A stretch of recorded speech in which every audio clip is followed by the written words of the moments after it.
Olá, sejam bem-vindos ao CZ Talks, o podcast que coloca publicidade, propaganda e marketing no centro da discussão. Eu sou Júlia Martins e está começando mais um episódio do CZ Talks.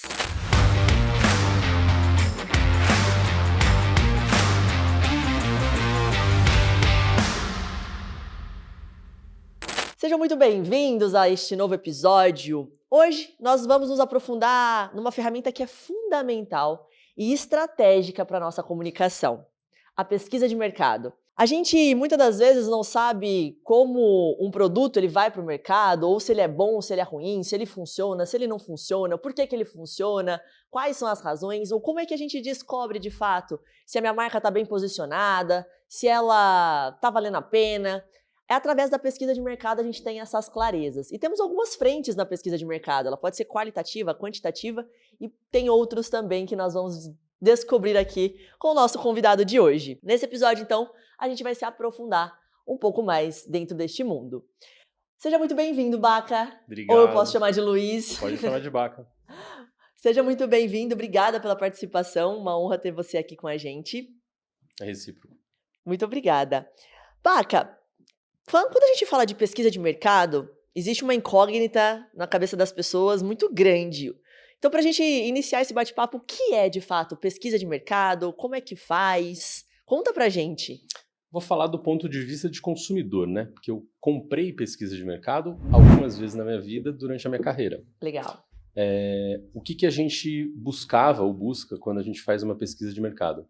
É entender de uma forma mais aprofundada, mais qualitativa e quantitativa também, depois a gente vai explicar a diferença das duas, como é que é esse consumidor, para quem que a gente vai vender determinado serviço ou produto.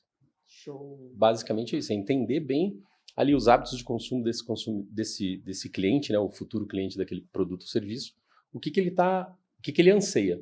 Tá buscando, que legal. Então, me diga, qual é a diferença entre quali e quanti? O que é a pesquisa qualitativa e o que é a pesquisa quantitativa? Principalmente no mercado, as duas pesquisas a qual e a quanti, que eu mais atuei, foi no mercado imobiliário e no mercado de saúde. E o que a gente buscava? Na quantitativa, basicamente, você quer identificar o tamanho desse mercado, o potencial de consumo. Então, tem X% de famílias em Campinas e região que consumiriam determinado apartamento, por exemplo, falando de mercado imobiliário, ou determinado plano de saúde, falando na área de saúde. Então, ele quantifica, ele me dá um percentual de gente que consumiria aquele produto ou serviço. Essa é a quantitativa.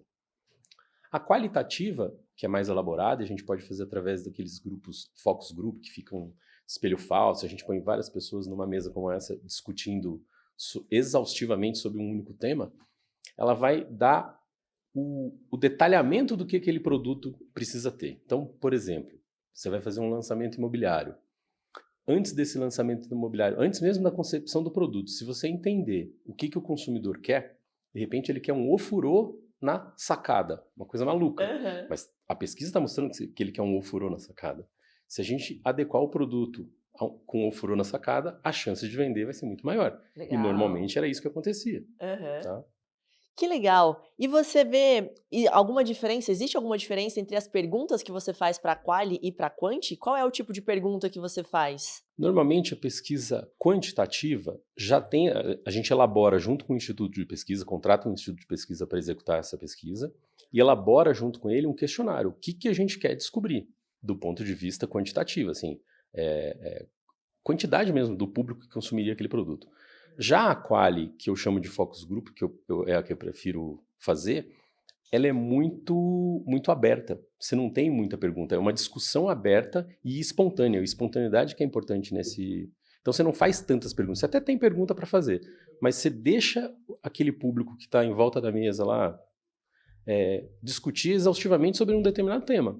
E ali é muito rico, sai muita coisa dessa discussão, né? Porque raramente você vai sentar numa mesa com, sei lá, 10, 12 pessoas e falar sobre um único tema exaustivamente. Aquilo lá simula anos e anos de discussão sobre aquele tema. De discussão. É. E, bom, uma curiosidade muito, acho que posso até dizer leiga, né? Mas esse Focus Group, por exemplo, tem 12 pessoas numa mesa, numa sala, para discutir sobre um produto. Legal.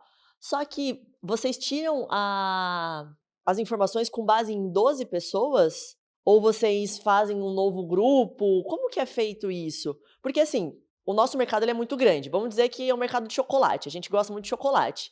Aí tem um novo entrante no mercado de chocolate e a gente vai ver se esse produto ele é bom. Só que vocês levam em consideração a opinião de 12 pessoas e tá tudo certo? Como que funciona? Isso chama amostragem, né? Na pesquisa Quant, por exemplo, quando você quer determinar o mercado potencial, você faz uma amostra X% da população. Então, são muitas pessoas entrevistadas até você conseguir um contingente com uma curva de margem de erro menor. Legal. Já no Focus Group, são pessoas bem escolhidas, bem dentro daquele target. E às vezes você não faz um Focus Group, você faz mais de um, dois, três, enfim. Mas como as pessoas são muito bem escolhidas e são exatamente o público-alvo, a informação que ele passa já é uma informação bem relevante para a gente. Você não precisa ficar dando tiro de canhão para acertar a formiguinha. Já é a formiguinha, né? Entendi. E como é que você acha essas pessoas do Focus Group? Os institutos de pesquisa têm um banco de dados interessante. Quando você contrata um instituto de pesquisa, ele já vem com um banco de dados. E a gente também fornece, como cliente, a gente fornece possíveis pessoas consumidoras. Caminhos. Que legal, muito interessante isso. Para quem quer, para os empresários, para as empresas, enfim, que estão nos ouvindo, que dica prática você pode dar para quem quer começar a entender e melhorar um pouco da performance do seu produto no mercado? Qual caminho eles podem seguir? Planejamento é a base de tudo. Hoje, com o advento da IA, inteligência artificial, tem muita gente acreditando só na IA, e a gente, como publicitário, usa essa ferramenta o tempo todo, mas ela, por exemplo, ela não consegue ter a intuição e ela não consegue te dar aquela sintonia fina sobre um determinado produto ou serviço. Então, eu acho que o planejamento, estou entrando no IA para dizer, o planejamento não pode ser feito só através de inteligência artificial. A gente tem que usar o nosso tutano, a nossa massa cinzenta e a nossa barba branca para conseguir somar com IA e ter uma espinha dorsal, que é o planejamento. E a pesquisa é base do planejamento. Se você não conhece aonde você quer chegar, né, que público que você quer atingir e quais são os hábitos desse público, a chance de você errar é bem grande. E os empresários, em geral, é natural da parte deles ter uma miopia empresarial. O que eu chamo de miopia empresarial? Ele está ali dentro da empresa dele, é um aquário. Ele está dentro daquele universo dele, eu chamo de aquário. Ninguém contou para o peixe que ele está dentro do aquário, né? Sim. Então ele está dentro do aquário. Existe um mundo enorme lá fora e que ele muitas vezes não observa. Então faz parte do nosso trabalho tirar esse empresário um pouquinho dessa posição do aquário e enxergar aquele oceano inteiro de oportunidades que tem ali fora. E muitas vezes ele vai se surpreender. Ele acha que o produto dele é específico para a classe A, A2, sei lá. E você fica um pouquinho na frente da loja dele, se fosse uma loja, em dias diferentes, anotando, filmando, fotografando o tipo do público que entra lá. Você vai ver que não tem nada a ver com a A2. Mas é o desejo dele, né? Sim. E se a gente, erroneamente, através do briefing dele, fizer uma campanha para A2, talvez a gente não acerte tanto no alvo. Ao passo que se fizer uma pesquisa, um planejamento calcado nessa observação toda, a gente vai fazer uma campanha mais assertiva. É essencial, né? E aí o resultado vem e você fala, a gente fez o caminho certo, ao invés de... E o que é importante da pesquisa? A pesquisa é um retrovisor. Se a gente parar aqui e perguntar para qualquer um, o que você acha de determinado produto? Você vai usar a tua retórica, as suas experiências para falar, eu acho isso, eu acho aquilo daquele produto. E quando você está fazendo um lançamento de um produto novo, quer dizer, você está olhando para frente, você precisa de alguém com a inteligência de marketing para interpretar aqueles dados do Instituto de Pesquisa. Ele vai te dar um book enorme, cheio de tabulação, cheio de números. Você tem que interpretar aquilo com um olhar para frente, que o Instituto de Pesquisa não faz isso. Aí precisa de alguém de inteligência de marketing para fazer. Que legal, você citou algumas ferramentas, por exemplo, ficar ali na frente do estabelecimento fazendo algumas anotações. Quais são as ferramentas que vocês podem utilizar dentro da pesquisa de mercado? Perdão. Essa que eu estou citando é uma pesquisa mais informal, não é nenhum instituto de pesquisa. Uma coisa mais simples, o cliente fala para você que é aquele público, você vai lá conferir se é aquilo, você vai fazer um debriefing dele, né? Vamos checar se aquilo que ele está falando é aquilo mesmo, que normalmente não é. Normalmente não é. O problema das campanhas começa no briefing, né? Começa na visão que o dono, o empresário, o investidor tem daquele negócio dele. É uma visão um pouco distorcida. É muito, não é pouco não, é muito distorcida. Eu até cheguei já a comentar aqui em um dos episódios, que existe muito aquilo que o cliente gosta e aquilo que funciona. E normalmente as coisas não se conversam. Mas é óbvio que o nosso papel é criar estratégia para que elas se conversem no fim do dia e o cliente goste e funcione, né. Mas é exatamente isso, nem sempre pode, enfim. A chance de errar é grande. É grande. E ele normalmente ele vai aprovar ou não uma campanha baseado no gosto dele ou de uma equipe dele que todos esses estão dentro do aquário. Sim. Ele não é o público necessariamente que vai consumir. Então, é difícil ele fazer esse exercício de ir ali para fora do aquário, olhar a campanha e falar assim, opa, essa campanha tá falando comigo, tá me tocando, né? Show. Quando a gente fala até mesmo de preço, como existem pessoas que nos assistem, que, por exemplo, pesquisa de mercado não é para mim. Para quem que é pesquisa de mercado? E aí eu acredito que sua resposta vai ser todo mundo. Mas vamos especificar, porque algumas empresas, por exemplo, uma padaria, empresas menores, não vê essa necessidade. Existe essa necessidade também para esse público menor? É só para o público maior? Para quem é pesquisa de mercado? Para todos. Exatamente, a resposta é essa. Agora, você tem que adequar o tipo de pesquisa e o valor investido para o tamanho do teu negócio. Uma padaria, ele poderia ter alguém com alto poder de observação simplesmente anotando o hábito daquele consumidor. Vai ter gente que vai na padaria e chega todo dia no mesmo horário, pede o mesmo cappuccino, senta na mesma mesa. Pô, esse cara, o garçom já sabe. Ou se ele não sabe, precisa desse olheiro para indicar. Olha, garçom, já vai ali, pergunta se ele quer, já chama ele pelo nome, já pergunta se ele quer o mesmo cappuccino, ele sabe que ele gosta de um cappuccino com canela, sei lá, dando um exemplo. Você já sabe o que o consumidor quer? Ofereça para ele o que ele gosta. E até um adendo. Olha, acabou de sair um biscoitinho de polvilho do forno. Pus do lado da xícara aqui para você. Normalmente aquele biscoitinho de canela. Não, eu trouxe um biscoito de polvilho. A chance desse cara comprar um saco de biscoito de polvilho é gigante. Sim. Porque ele está sendo agraciado com aquilo, né? É um mimo, é um carinho, é um acolhimento. As pessoas estão muito carentes de acolhimento, né? De carinho, assim, de olhar, de ombro, de olho no olho. E esse é o meu receio com a inteligência artificial, porque ela não tem isso. Não tem. E como que a inteligência artificial está impactando o mercado de pesquisas? Olha, eu não sei te dizer porque eu não trabalho dentro do instituto de pesquisa, mas para simular algumas coisas, ajudar na formulação de perguntas, por exemplo, ela ajuda. E aí a gente pode então até dar uma dica prática para essas pessoas, para os empresários menores que não querem investir em um instituto de pesquisa, elas podem jogar num prompt ali, a engenharia de prompt num GPT e criar uma pesquisa e ela colocar lá um colaborador para fazer as perguntas com o foco e objetivo que ela quer. Legal. Mas ela tem que ter sempre o discernimento e o bom senso. Ela tem que olhar o negócio dela como um todo, não acreditar, acho que assim, nu e cruamente, o que aquele prompt que você colocou, o que ele vai te dar de resposta. Sim. Ou te pergunta, no caso, né? Exato. E também não pode ser isso é muito importante a gente falar, a pesquisa de mercado, ela não pode ser tendenciosa, né, ela não pode direcionar você a responder aquilo que você quer ouvir. E os empresários têm muito disso: "Ah, eu quero que o meu cliente fale bem de mim", mas aí você não está tendo a fidelidade da resposta. A resposta mais rica é da reclamação, nunca é do elogio. Exato. E o pior é aquele que a gente ouve falar isso desde a faculdade. O pior é aquele cliente que não reclama e vai embora e nunca mais aparece. Ele saiu com um problema e você não conseguiu, por falta de empatia, inclusive, você não conseguiu ter a informação dele aonde estava o problema. E aí você não consegue corrigir. Exato. Excelente. Porque tem muito empresário que, eu ouvi tanta reclamação, meu negócio é ruim, ninguém gosta de nada, ou então o problema é o cliente, né. E não para ouvir a reclamação e falar: "O que que eu posso ajustar de fato? Como que eu posso melhorar?". E a gente vê muito essa cultura nas empresas mais antigas. O mercado maior, você citou aí, o ramo hospitalar e até mesmo a indústria não, perdão, a parte imobiliária, eles consomem muita pesquisa de mercado? Tem algum nicho que você vê que tem mais consumo de pesquisa de mercado? Olha, varejo consome pesquisa de mercado imobiliário, as incorporadoras maiores, construtoras incorporadoras maiores consomem bastante pesquisa de mercado.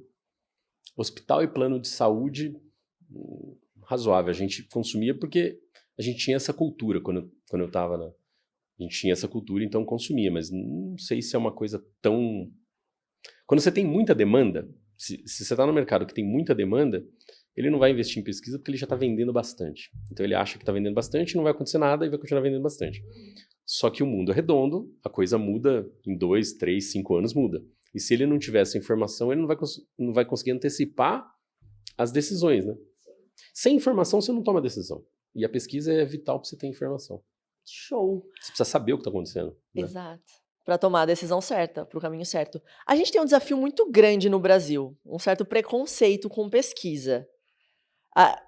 Especialmente os pequenos e médios assim, empresários, ainda tem esse preconceito de, eu não vou responder a pesquisa de mercado não funciona. Você chega a ver esse tipo de acontecimento? A gente vê no dia a dia nosso até, né? Você vai lá numa simples, ou na padaria ou na pizzaria. Às vezes tem aquele questionáriozinho de papel, né? É a pesquisa mais simples que tem. Que você pode escrever ali a tua sugestão ou dizer o que você gostou, o que você não gostou. A gente não tem o hábito de escrever, né? De fazer isso. Então, é cultural essa coisa da pesquisa. Quem investe em pesquisa é quem tem um pouquinho mais quebrou um pouquinho essa barreira cultural, entende a necessidade, entende o valor da pesquisa e aí vai atrás. Mas, assim, pequenos e médios depende muito da cultura dele, né? Se ele tem uma cultura mais aberta, vai. Um lugar que eu vejo bastante a pesquisa e que não sei se a gente pode considerar de pesquisa de mercado, você me disse sim ou não, mas é nos balcões das farmácias. Tem. Que tem aquele Sorrisinho, quadradinho, as né? carinhas. E aquilo lá é muito intuitivo, interativo também, porque enquanto a moça tá passando ali, você é óbvio que você tá lendo, se a sua experiência foi excelente, ruim, boa, enfim. E eu particularmente, por conhecer, eu fico lá clicando para as pessoas, eu acho importante. Lógico, ela é o momento da pesquisa, né? Então, você está no momento final, você já passou pela fila, você já escolheu o teu medicamento, ou autosserviço, ou através do farmacêutico que te orientou, o atendente, e ali é o momento final. Então, a pesquisa precisa levar em consideração o momento que a pessoa está. Se fizer essa mesma pesquisa na hora que ele está na fila, aguardando ser atendido, talvez a resposta seja diferente. Ali ele já acabou ele já circulou todo o layout da farmácia e está terminando a experiência dele. Aliás, se tiver muita fila para ele pagar, também vai influenciar na resposta. E é o momento que ele está. Dia, horário e a fase que ele está da compra, né? Influencia. Então, a resposta da pesquisa precisa ter vistas para isso. Ó. De repente, você tem um índice alto de resposta negativa. Tá, é porque você tem uma fila grande para passar no checkout ali, para pagar, né? Aumenta o checkout, muda o sistema de pagamento, enfim. E varia o momento da pesquisa por nicho, por público ou não? O que eu quero dizer é o seguinte, por exemplo, é o momento certo de fazer uma pesquisa na farmácia lá no final. O momento certo de fazer uma pesquisa para lançamento de produto imobiliário é no começo. Existe esse tipo de momento? Ou você faz os testes, né? Eu testo no começo, testo no meio, testo no final. O ideal é você ter a experiência completa, né? Esse é o ideal. Mas é muito difícil se investir em três tipos de pesquisa, assim. Acho que pouca gente faria isso. Mas com um bom observador num negócio pequeno, você resolve isso. Se tiver uma pessoa estratégica dentro lá da farmácia ou dentro da padaria, do pequeno negócio, observando como é que... Marketing é muito louco. Às vezes, uma porta... Você está entrando no laboratório, por exemplo. Eu vivenciei isso no laboratório que eu trabalhei no marketing. A porta de entrada do posto de coleta estava raspando no chão. Não era aquela porta automática. Era uma porta que você precisava abrir, de giro. E ela raspava no chão. Raspava um pouquinho, mas raspava. Pô, você está dificultando a entrada do seu cliente no teu negócio. Passa uma lima ali, lixa, muda o ângulo da dobradiça, você resolveu o problema. E é marketing. Você fala, putz, que louco que é marketing. Você tá todo obstáculo que você retirar entre o seu produto e serviço e o teu cliente, você está fazendo marketing. Uau. Na minha definição é isso. É tirar obstáculo. Se é a porta, você está fazendo marketing. Se é o concorrente, você está fazendo marketing. Exato, mas o que você trouxe é fundamental para a nossa área, porque as pessoas pensam que o marketing é só da porta para fora. É simplesmente fazer o post no Instagram, é fazer o outdoor, o anúncio na rádio, na TV. E marketing é muito mais. Marketing é olhar para o consumidor, é ouvir o consumidor de fato, na essência, e transformar isso. E para mim, eu vou além, ele começa de dentro para fora. Numa das pós que eu fiz, o projeto de conclusão era sobre endomarketing. O que é endomarketing? Junto com RH. É você trabalhar internamente o marketing de todos os colaboradores, da pessoa do cafezinho ao CEO.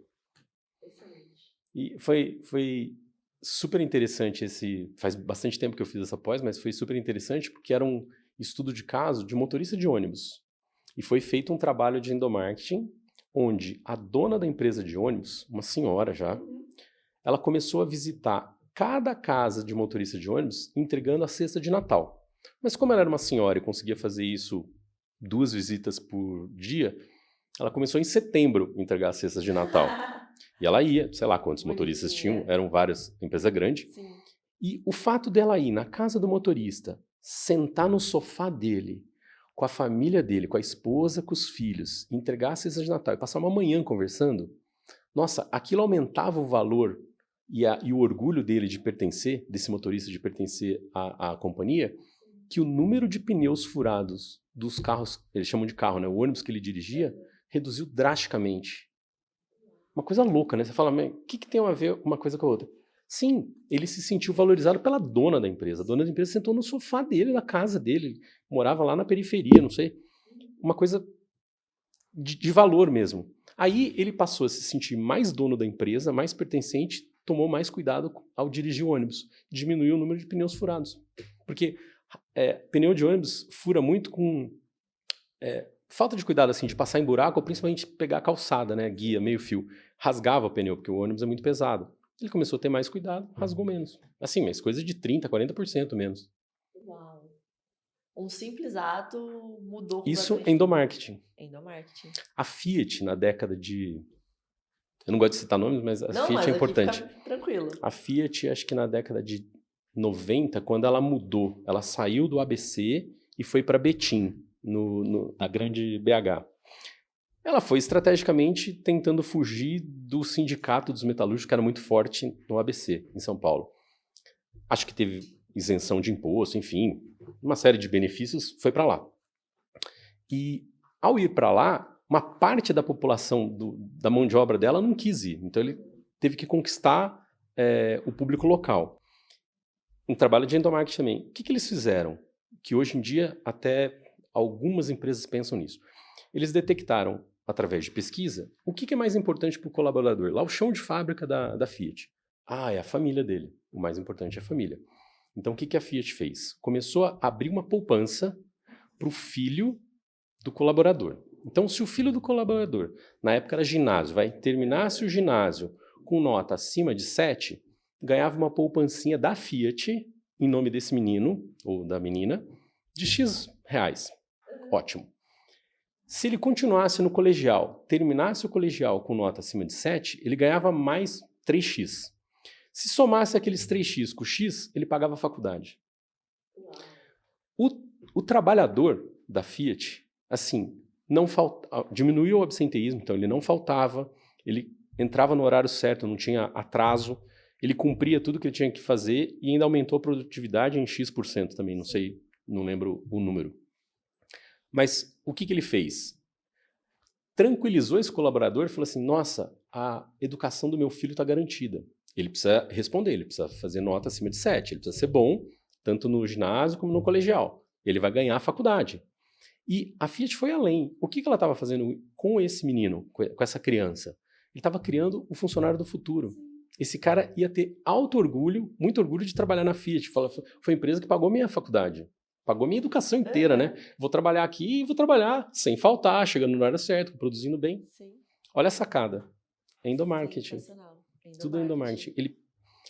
Muito antes de fazer qualquer campanha para vender o Uno, eles estavam preocupados com o colaborador deles em fazer com que esses caras produzissem felizes, né? Sim. Então, eles estão adorando o que eles estão fazendo. Feliz e ser seguro, né? Porque segurança é um dos valores essenciais. Para a família. Para a família é fundamental. E aí, você vai ver as pesquisas de RH, salário não é o primeiro item.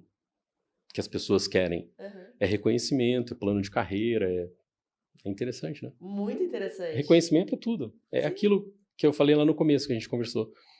As pessoas querem ser vistas, querem ser acolhidas, querem ser respeitadas, né? Sim, querem ser lembradas, se sentir pertencente, fazer parte.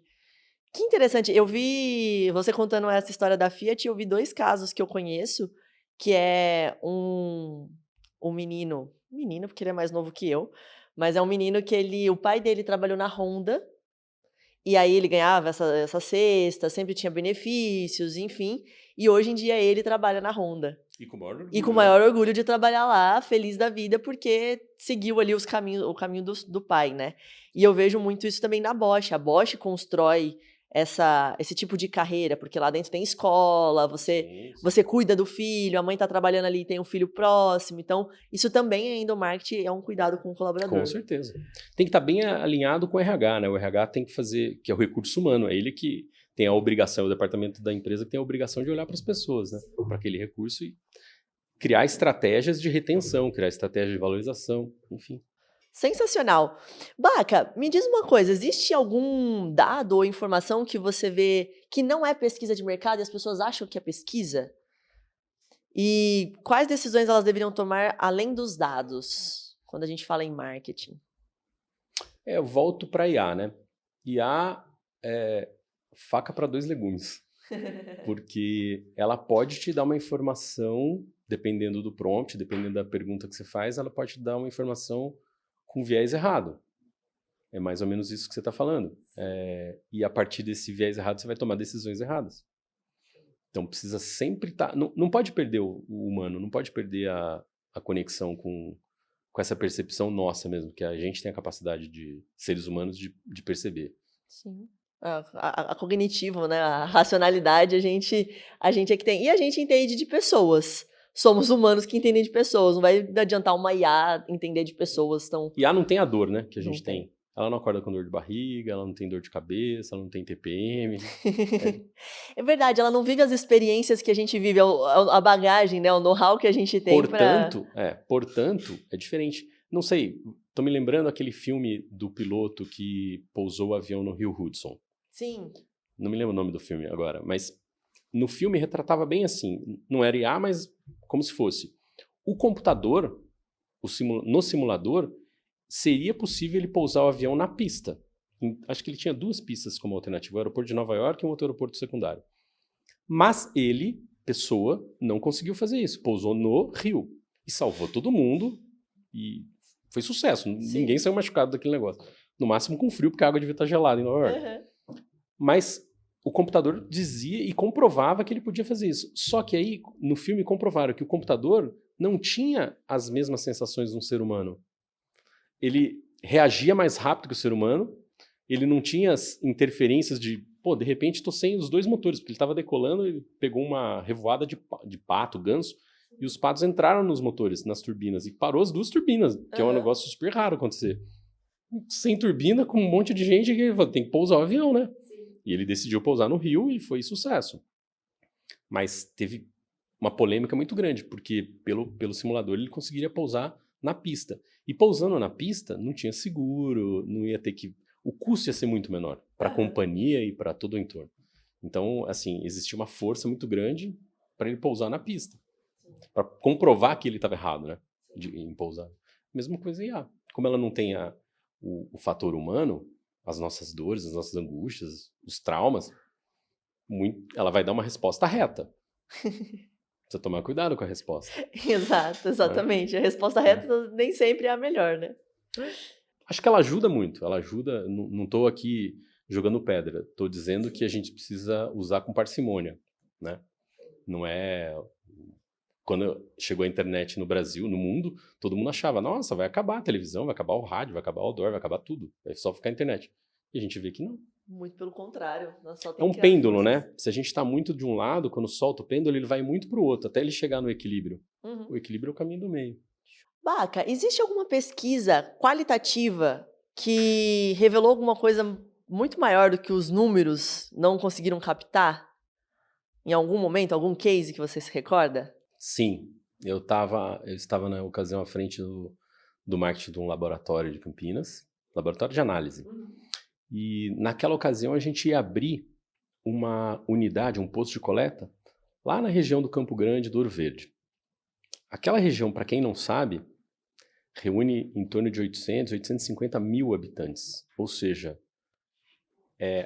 Campinas, muito mais da metade de Campinas está lá. Então, e é um público específico, com características específicas, com hábitos específicos. Aí eu, dentro da minha experiência, ou vou chamar de inocência, o que eu achava? Teoria, né? Dos marqueteiros. Achava assim, puta, vamos abrir um laboratório ali. O que esse consumidor quer? Eu ficava pensando, falei assim, bom, ele quer Wi-Fi grátis. Porque é um público mais pobre, não vai ficar pagando um plano de internet mais alto, ele vai querer Wi-Fi gratuito. Ah, beleza, tá ticado aqui. O que mais que ele vai querer? Um de jejum. Esse cara vem em jejum para fazer exame e coleta de sangue. Ele vai querer lá um pãozinho de queijo, um cappuccino, uma comida melhor do que só um cafezinho com aquela bolachinha, 3 bolachinhas num saquinho. Minha teoria. Baseado na experiência e na retórica. Beleza. Fomos colocar a pesquisa de mercado para abrir esse posto. Qual foi a minha surpresa? O que ele queria? Que o posto de coleta não abrisse às 6 horas, abrisse às 5 horas da manhã. Ele não queria Wi-Fi e ele não queria bolachinha, nem bolachinha ele queria, muito menos um de jejum mais completo. Ele queria que abrisse às 5 da manhã e o resultado saísse no mesmo dia. Nossa. 5 da manhã por quê? Ele ia pegar o busão e ia chegar no trampo.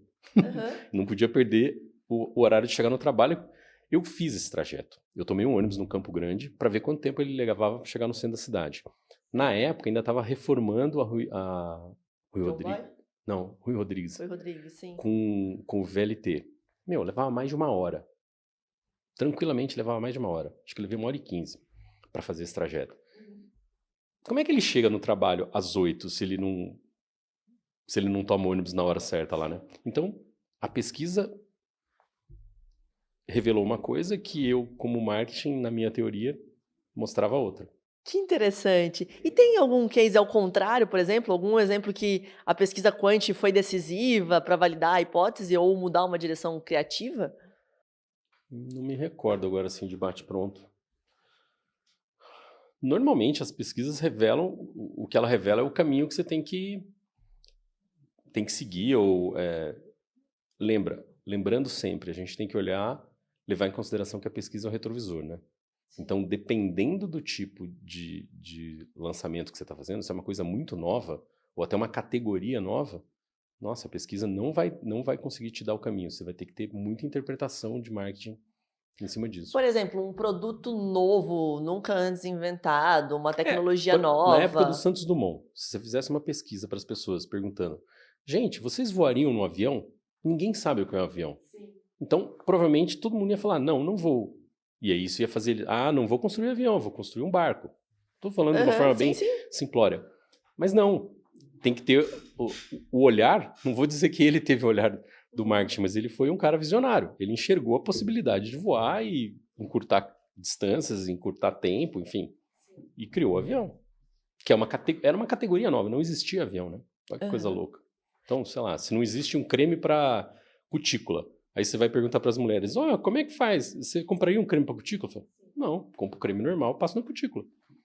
Show. Muito bom. Existe alguma curiosidade do mercado de pesquisas que o público ainda não saiba, ou é uma mentira que as pessoas ouvem por aí e replicam, e que é um momento, uma baita oportunidade para você desmistificar esse tipo de informação? Existe alguma curiosidade? As pessoas, em geral, quando são abordadas para responder pesquisa, no primeiro momento elas não querem, né? Acham que vai demorar, vai perder tempo. Por exemplo, essa pesquisa que a gente fez para o laboratório era principalmente pesquisa em loco. Então, tinha um entrevistador com aquela série de perguntas que a gente já tinha pré-definido, abordava a pessoa saindo do terminal do Campo Grande. Normalmente a pessoa está com pressa, ela não quer responder pesquisa, ou ela responde qualquer coisa. Então a gente já sabe que dependendo da velocidade ou o tempo que ela se dedicou para responder, você descarta ou você encara aquilo como real. Ela faz parte da amostragem ou não. Que interessante, que então, legal. Não sei se eu estou respondendo direito o que você está me perguntando, mas basicamente é isso. Tem várias situações que se descarta a resposta, porque ele respondeu para se livrar daquele problema. O problema era o entrevistador na frente dele. Né? Uhum. Diferente do Focus Group, que a pessoa ganha um dinheiro, pouco, mas ganha um dinheiro para estar lá respondendo, ela vai ficar de 2 até um pouquinho mais, talvez 3 horas, numa mesa com um monte de gente falando sobre o mesmo assunto, com comes e bebes, é um jantar às vezes que se oferece. E é diferente o tempo dele, né? Uhum. E a profundidade que ele vai discutir, enfim. É outro tipo de pesquisa. Que legal. Eu, nos meus tempos de mais jovem, não que eu tenha muita idade, mas assim, na faculdade a gente teve, né, a matéria de pesquisa e era a matéria que eu mais tinha desafio. Pesquisa e mídia, para mim, foram os mais desafiadores na faculdade, por isso mesmo que eu fui para a área de atendimento. Porque tem muito número. Tem muito número. Tem muita estatística. Tem um camarada que eu sigo, que eu posso até falar o nome dele, é Romeu Buzarello. Ele é um cara, na minha opinião, assim, um mentor, uma cabeça na área de marketing imobiliário. E ele fala que hoje não existe mais marketing, existe matemarketing, porque tudo é dado. Tudo é informação numérica. E se você souber fazer a análise correta desse dado e traçar as tendências ou as objeções, você vai ser mais assertivo. Show. Então é matemarketing. É matemarketing, e aí, com certeza. mídia é muito, né? Custo por mil, enfim, você vai entrar no mundo matemático mesmo. E pesquisa mais ainda.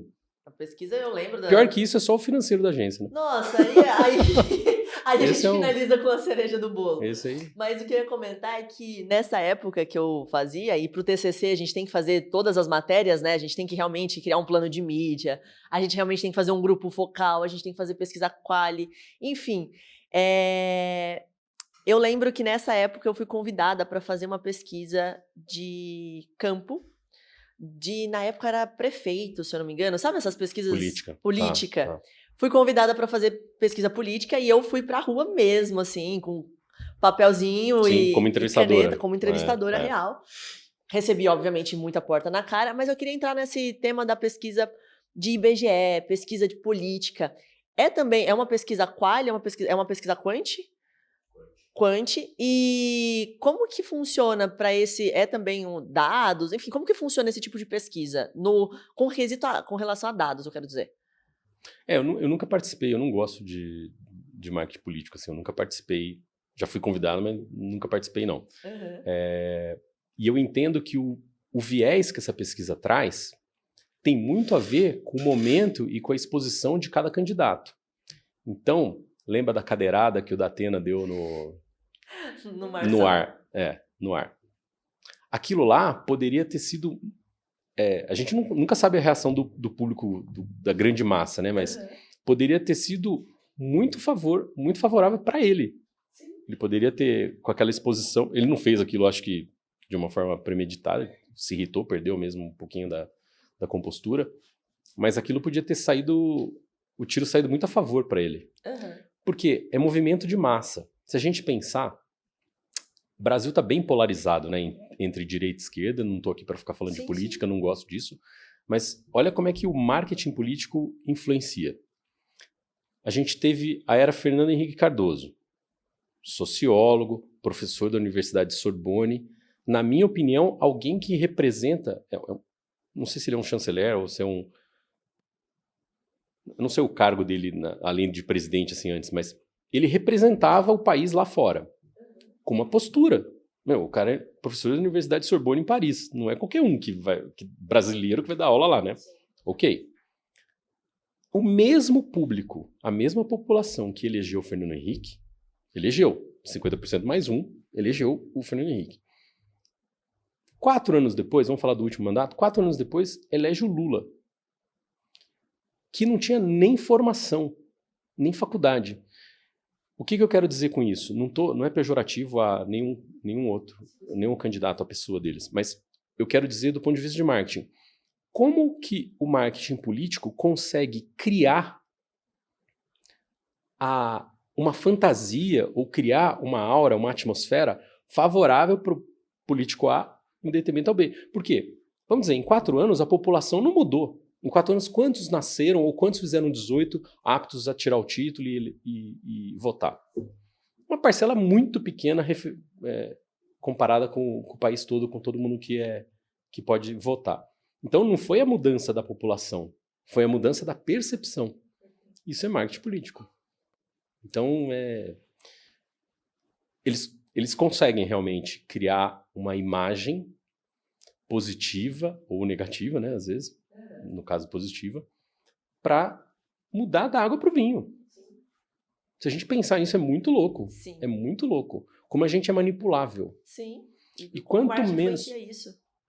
E, assim, o país como um todo, eu vejo um problema relacionado à educação, né? Quanto menos educada é a população, mais fácil de ser manejada, de enganada, manejo de rebanho, né? Não se investe em educação no país há 30 anos, talvez, um pouco mais. Minha mãe foi professora da medicina da Unicamp. É até ruim falar medicina da Unicamp, porque eu tô denegrindo um pouquinho a imagem da instituição, mas durante bons anos que ela deu aula lá, ela era professora homenageada e convidada lá na formatura. E ela falava para mim, filho, estão se formando, sei lá, mais 100 alunos, né? Conta de padeiro. Desses 100, ela falava em off para mim, ela falava assim, 10 são médicos, 90 são formados em medicina. Então ela estava muito preocupada. Em alguns anos acontecia isso. E ela estava muito preocupada com a qualidade do ensino. Estamos falando da terceira melhor universidade do país. Imagina lá em Arapiroca do Norte. Exatamente. É difícil. Bom, a gente está chegando no final da nossa gravação. A gente tem uma brincadeira aqui no podcast que chama bate-bola publicitário. Ping-pong. Ping-pong. Você só pode escolher uma opção ou outra. E normalmente ela é difícil de ser escolhida, tá? Já adianto para os meus convidados, porque se fosse fácil, não tinha graça. Se fosse fácil, exato. Não pode ficar em cima do muro, combinado? Sim. Show. Baca, quali ou quanti? Quali. Grupo focal ou entrevista em profundidade? Focal. Pesquisa interna ou contratar instituto externo? Instituto externo. Relatório enxuto ou apresentação completa? Apresentação completa. Estatística ou storytelling? Estatística. Ferramenta automatizada ou pesquisa artesanal? Artesanal. Ouvir o consumidor ou confiar no feeling da equipe? Ouvir o consumidor. Pesquisa antes da campanha ou após o lançamento? Antes. Insight inesperado ou confirmação do que já se sabia? Insight inesperado. Responder rápido ou interpretar devagar? Interpretar devagar. Uau, acho que ele foi o primeiro convidado que não ficou em cima do muro e nenhuma resposta, mas a gente viu um... Ai, meu Deus. É difícil. Porque normalmente as duas estão certas, né? Sim. Você falou... E normalmente depende do caminho que você tá, o momento que você tá, normalmente é assim. É como a pesquisa, né? Eu tava lá no checkout, eu falei, vamos lá, você tá falando que tá acabando, eu tô no checkout, eu vou responder através do checkout. Muito bom, excelente.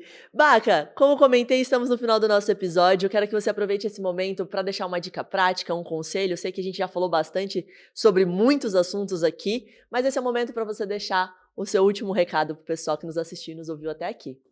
Acho que é importante sempre valorizar o humano e valorizar o profissional. Cada vez mais a gente vê essa tendência da galerinha mais nova em ser mais cômodo, né? Muito mais fácil perguntar para IA do que ir a campo, do que fazer a pesquisa, do que interagir. Leva muito mais tempo, dá muito mais trabalho, requer mais experiência, mas isso não pode ser substituído pela inteligência artificial e nem por a resposta rápida que você falou, né? Acho que é isso. Esse é a grande colaboração. Uau, que legal. Muito obrigada. Queria agradecer a sua presença. Foi enriquecedor. Eu acho que são dúvidas que as pessoas pesquisam, poucas pessoas entendem, poucas pessoas sabem, nem como funciona muitas das vezes. E aí deu pra gente aprender bastante nesse episódio. Que obrigada, bom. Viu? Sempre que puder colaborar, conte comigo. Muito bom. Obrigado. E para você que nos assistiu até aqui, não esqueça, siga o nosso convidado nas redes sociais, me siga nas redes sociais. Siga a Agência CZ, curta, comenta, compartilha, se inscreve no canal e no Spotify. E até o próximo episódio. Tchau, tchau!